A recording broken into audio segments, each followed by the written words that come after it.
ಖುಷಿ ಇದೆ. 12 ವರ್ಷ ಕೇಸ್ನ ನೀವು ಅಷ್ಟು ಬಿಡಿಯಾಗಿ ತೋರಿಸಿ ಆ ಕೇಸ್ನ ನೀವು ಇವತ್ತು ಇಡೀ ಯೂತ್ಸಿಗೆಲ್ಲ ಗೊತ್ತಾದಂಗೆ ಮಾಡಿದ್ದೀರಾ. ಅದು 12 ವರ್ಷ ಮುಂಚೆ ಕೇಸು, ಇದು ನಿನ್ನೆ ಮೊನ್ನೆ ಆಗಿರೋಂಥ ಕೇಸ್ಗಳಿದೆ. ಇದನ್ನು ಸ್ವಲ್ಪ ನೀವು ಇದೇ ಥರ ಹೋರಾಟ ಮಾಡಿ ನಮಗೆ ನ್ಯಾಯ ಕೊಡಿಸ್ಬೇಕು ಅಂತ ಹೇಳ್ಬಿಟ್ಟು ನಿಮ್ಮ ಹತ್ರ ಹುಡುಗಿ ಹ್ಯಾಂಡಿಕ್ಯಾಪ್ ಬೇರೆ, ಬಾಯಿ ಮಾತು ಬರಲ್ಲ, ಕಿವಿ ಕೇಳಿಸಲ್ಲ ಅಂತ 14 ವರ್ಷ ಚಿಕ್ಕ ಪುಟ್ಟ ಮಗು ಸರ್ ಅವರು. ಅವಳಿಗೆ ಈ ಅತ್ಯಾಚಾರಿ ಮಕ್ಕಳು ನಿಮ್ಮ ಮುಂದೆ ನನ್ನ ಬೈಯೋಕ್ಕಾಗಲ್ಲ ಅಂತ ಕಚ್ಚಡ ಸುಳ್ಳೆ ಮಕ್ಕಳು ಖುಷಿ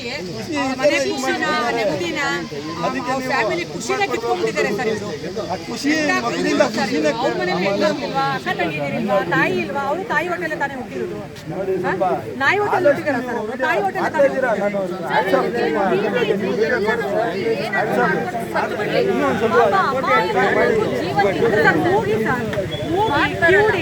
ಮನ್ಸಾದ್ರೆ ಹೆಂಗ್ ಬರುತ್ತೆ ಸರ್?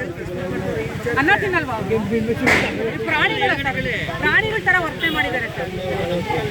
ಏನಾಗ್ಬಿಟ್ಟಿದೆ, ನಾವು ಮಾತ್ರ ಎಲೆಕ್ಷನ್ ಟೈಮಲ್ಲಿ ವೋಟರ್ಸು ಅವಾಗ ಮಾತ್ರ ಕಾಣ್ತಾರ ಸರ್, ಬೇರೆ ಟೈಮಲ್ಲಿ ವೋಟರ್ಸ್ ಮಾಡಲ್ಲ. ವ್ಯವಸ್ಥೆ ನೋಡಿ ಸರ್ ಯಾವ ಥರ ಇದೆ, ಇಲ್ಲಿ ವ್ಯವಸ್ಥೆ ನೋಡಿ ಯಾವ ಥರ ಇದೆ ಅಂತ. ಓಟ್ ಇಲ್ವ ನೀವು ಹೇಳಿದ್ರಲ್ಲ, ಕರೆಕ್ಟಾಗಿ ಹೇಳಿದ್ರಿ. ಓಟ್ ಇಲ್ವಲ್ಲ ಇದು ಸರ್, ಇಲ್ಲಿ ಸಾಕ್ಷಿ ಅಂತ ಒಂದು ಇದೆಯಲ್ಲ ಸರ್, ಮನುಷ್ಯತ್ವ ಇದೆಯಲ್ಲ. ಅವ್ರ ಮನೇಲಿ ಹೆಣ್ಮಕ್ಳು ಇರಲ್ವಾ, ಅಕ್ಕ ಇರಲ್ವಾ, ತಂಗಿ ಇರಲ್ಲ, ತಾಯಿ ತಾನೇ ಜನ್ಮ ಕೊಟ್ಟೋಗ್ತಾನೆ, ಅದೇ ಥರ ತಾನೇ ಮಗು ತಾನೇ ಸರ್. ಇಲ್ಲಿ ತುಂಬಾ ಅಮಾಯಕರು ಏನು ಅಂದ್ರೇನೆ ಗೊತ್ತಿಲ್ಲ. ಇಲ್ಲಿಂದ DC ಆಫೀಸ್ ಎಲ್ಲಿದೆ, ಪೊಲೀಸ್ ಸ್ಟೇಷನ್ ಎಲ್ಲಿದೆ, ತುಂಬಾ ಜನಕ್ಕೆ ಇಲ್ಲಿ ಬಿಡದಿ ಪೊಲೀಸ್ ಸ್ಟೇಷನ್ ಎಲ್ಲಿದೆ ಅಂತ ಗೊತ್ತಿಲ್ಲ. ಅಂತ ಜನ ಇದ್ದಾರೆ. ಏನಾದ್ರೂ ಒಂದು ವಿಷಯಕ್ಕೆ ಹೋಗಿ ಏನಾದ್ರೂ ಕೇಳಿದ್ರೆ ಸರಿಯಾಗಿ ರೆಸ್ಪಾನ್ಸ್ ಮಾಡಲ್ಲ. ಇವತ್ತು ಗಂಟೆ FIR ಬಂದಿಲ್ಲ. ಏನೋ ಒಂಥರ ನೆಗ್ಲೆಕ್ಟ್ ಮಾಡ್ತಾರೆ. ಏನು ಹಾಗೆ 6 ದಿನ ಸರ್, ಇವತ್ತಿಗೆ 6ನೇ ದಿನ FIR ಬಂದಿಲ್ಲ. ಇವತ್ತು ಗಂಟೆ ಅವರು ನಮ್ಮ ಕಡೆನೇ ಅಲ್ವಾ ಜೀವನ ಮಾಡ್ತಾ ಇರೋದು. ಪೋಸ್ಟ್ ಮಾರ್ಟಮ್ ರಿಪೋರ್ಟ್ ಬಂದಿಲ್ಲ. ದೊಡ್ಡವರು ಬೇರೆ, ಚಿಕ್ಕವರು ಬೇರೆ, ಬೇರೆ ಬೇರೆ ವರ್ಗಕ್ಕೆ ಬೇರೆ ಬೇರೆ ತರ ವ್ಯವಸ್ಥೆ ಇದೆಯಾ ಸರ್? ಇವಾಗ 6ನೇ ದಿನ, ಇವತ್ತು 6ನೇ ದಿನಕ್ಕೆ ಕೊಟ್ಟಿದ್ದಾರೆ ಅಂತ. ಈಕ್ವಲ್ ಅಲ್ವಾ? ಒಂದು ನಮ್ಮ ದೇಶದಲ್ಲಿ ಪ್ರತಿ 28 ನಿಮಿಷಕ್ಕೆ ಒಂದು ಅತ್ಯಾಚಾರ ನಡೀತಾ ಇದೆ. ಪ್ರತಿ 28 ನಿಮಿಷಕ್ಕೆ. ಈಗ ನಾವು ಬಂದು ಎಷ್ಟಾಯಿತು ಮಾತಾಡ್ತಾ ಇದ್ದು, 1 ಗಂಟೆ ಆಯಿತು. ಇಷ್ಟೊತ್ತಿಗೆ ಇಡೀ ದೇಶದಲ್ಲಿ 2 ಅತ್ಯಾಚಾರ ಆಗಿರ್ತದೆ. ಯಾಕೆ ಹಿಂಗೆ ಅಂತ ಹೇಳಿದ್ರೆ, ಒಂದು ಶಿಕ್ಷೆ ಆಗ್ತಾ ಇಲ್ಲ, ಒಂದನೇದ್ದು ಯಾರು ಅಂತ ಕಂಡು ಹಿಡಿತಾ ಇಲ್ಲ, ಕಂಡು ಹಿಡಿದ ಮೇಲೆ ಅವ್ರಿಗೆ ಶಿಕ್ಷೆ ಆಗ್ತಾ ಇಲ್ಲ. ಹಿಂಗಾಗಿ ಏನಾಗ್ಬಿಟ್ಟಿದೆ, ಬಿಡು ನಾವು ಮಾಡಿದ್ದೆ ಆಟ ಅಂತೇಳಿ. ಅದೇ ಇದೇ ರೀತಿ ಏನಾದರೂ ದುಬೈನಲ್ಲಿ ಆಗಿದ್ರೆ ಸುಮ್ಬಿಡ್ತಿದ್ರ, ಕತ್ತರಿಸಾಕ್ತಿದ್ರು. ಯಾವುದಾದ್ರೂ ಆಫ್ರಿಕಾ ದೇಶದಲ್ಲಿ ಬುಡಕಟ್ಟು ಜನಾಂಗದ ದೇಶ ಇರುವಂಥ ಇದರಲ್ಲಿ ಕತ್ತರಿಸಾಕ್ಬಿಡ್ತಾರೆ. ಅಲ್ಲಿ ಏನು ಬರೀ ಒಂದು ಸಣ್ಣ ಕಳತನ ಕೂಡ ಆಗೋದಿಲ್ಲ. ಅತ್ಯಾಚಾರ ಭಾಳ ದೂರ ಉಳಿತು. ನಮ್ಮಲ್ಲಿ ಏನಿದೆ, ಶಿಕ್ಷೆ ಅನ್ನೋದಿಲ್ಲ.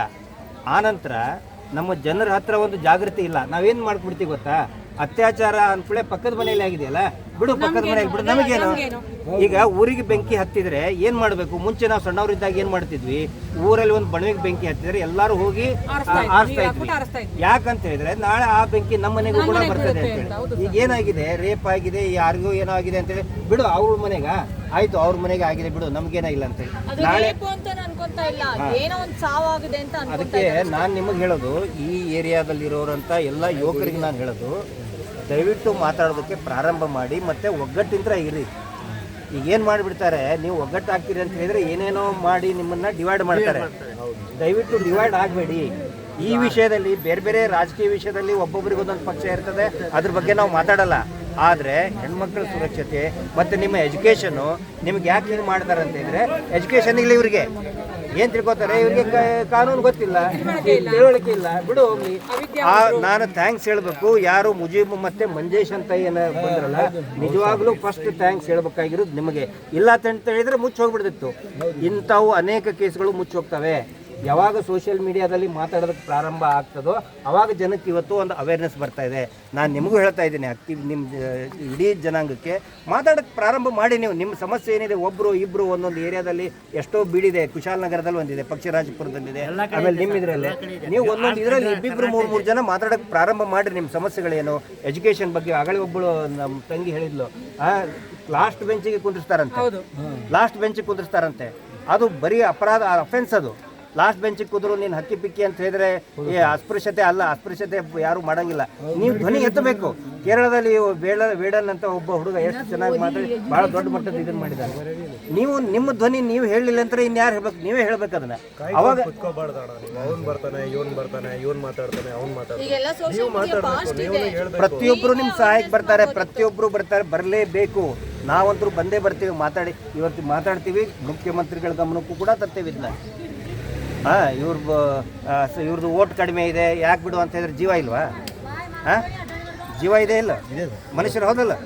ಅದಕ್ಕೆ ನಾನು ನಿಮಗೂ ಹೇಳೋದು, ಮಾತಾಡೋದಕ್ಕೆ ಪ್ರಾರಂಭ ಮಾಡಿ. ಆನಂತರ ಇನ್ನು ಏನೇನು ಫೆಸಿಲಿಟಿ, ಏನೇನು ಬೇಕು, ಇನ್ಫ್ರಾಸ್ಟ್ರಕ್ಚರು, ಬಸ್ಸು ನಾನು ಇಮಿಡಿಯೇಟಾಗಿ ಇವತ್ತೇ ಮಾತಾಡ್ತೇನೆ. ಯಾಕಂದರೆ ನನ್ನ ಫ್ರೆಂಡೇ ಇದ್ದಾರೆ ಬಿಡದಿ ಇದರಲ್ಲಿ, ಬಸ್ಸಿನ ಮತ್ತಿನ್ನು ಬೇರೆ ಬೇರೆ ಏನಿದೆ ಪಕ್ಷಿಗಳಿಗಾದ್ರೂ ಸ್ವಲ್ಪ ಬೆಲೆ ಇದೆ ಸರ್. ಇನ್ನೊಂದು ಹೇಳ್ಬೇಕಂದ್ರೆ ಸಮೀರು ಅಡಿಯಾಗಿ ಇದ್ ಮಾಡ್ತಾರೆ ಸರ್. ಇಲ್ಲಿ ನೀವೊಂಥರ ಇನ್ಸ್ಪಿರೇಷನ್ ಆದ್ರೆ ನನಗೆ. ನೀವು ಆ ಸೌಜನ್ಯ ಕೇಸ್ ಮಾಡಿರ್ಲಿಲ್ಲ ಅಂದ್ರೆ ನಾನು ಇವತ್ತು ಇಷ್ಟು ಜನದಲ್ಲಿ ನಾವು ಸ್ಟೇಟಸ್ ಆಗ್ತಾ ಇದೆ ಸರ್. ತುಂಬಾ ಜನ ಟೀಕೆ ಮಾಡಿ ಹೇಳ್ತಾರೆ ಮುಸ್ಲಿಮು ಅನ್ಕೊಂಡು. ಆದ್ರೆ ನಾನು ಇವತ್ತು ಪ್ರೌಡ್ ಆಗಿ ಹೇಳ್ತೀನಿ, ನೀವು ಒಂದು ನನಗೆ ಒಂಥರ ರೋಲ್ ಮಾಡಲಿ ಇದ್ದಂಗೆ ಸರ್. ಇವ್ರ ಬಗ್ಗೆ ಹೇಳ್ಬೇಕು ಸರ್, ನಿಜ. ಯಾಕೆಂದ್ರೆ ಒಂದು ಪೋಸ್ಟ್ ಹಾಕ್ತಾರೆ, ಪೋಸ್ಟ್ ಹಾಕಿ ಪಾಪ ಅಷ್ಟು ಅವೇರ್ನೆಸ್ ಆಗಲ್ಲ.